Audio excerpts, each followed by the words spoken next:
ನಮಸ್ತೆ ಸ್ನೇಹಿತರೆ, welcome back to my channel.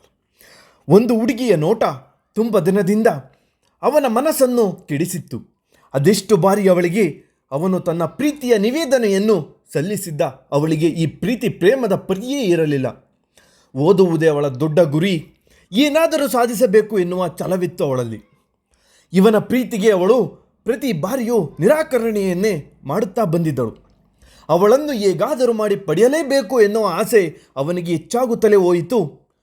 ಕೊನೆಗೆ ತನ್ನನ್ನು ಅವಳು ಸ್ನೇಹಿತ ಎಂದಾದರೂ ಒಪ್ಪಿಕೊಳ್ಳಬೇಕೆಂದು ಇವನು ಗೋಗರೆಯತೊಡಗಿದನು.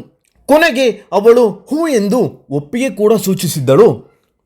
ಅದಾಗಿ 1 ತಿಂಗಳು ಅವರಿಬ್ಬರು ಒಳ್ಳೆಯ ಸ್ನೇಹಿತರಾಗಿಯೇ ಇದ್ದರು. ಒಂದೊಂದು ದಿನ ಅವರು ಬಸ್ ತಪ್ಪಿಸಿಕೊಂಡು ನಡೆದುಕೊಂಡು ಹೋಗಿ ಬಿಡೋಣ ಎಂದು ಯೋಚಿಸಿಯೇ ಹೋಗಿದ್ದರು. 1 ಕಿಲೋಮೀಟರ್ ತಾನೇ ನಡೆಯುತ್ತಾ ಹೋದ್ರಾಯ್ತು ಅಂತ ಮಾತನಾಡುತ್ತಾ ಹೊರಟಿದ್ದರು.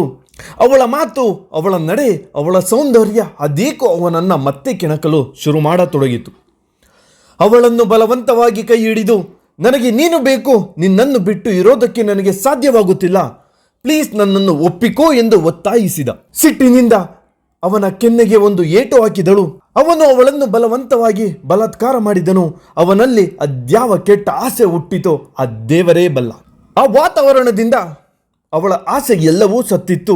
ಊರಿನ ಹತ್ತಿರದಲ್ಲಿದ್ದ ಒಂದು ಕೆರೆಗೆ ಹೋಗಿ ಅವಳು ತನ್ನ ಪ್ರಾಣವನ್ನು ಬಿಟ್ಟಳು.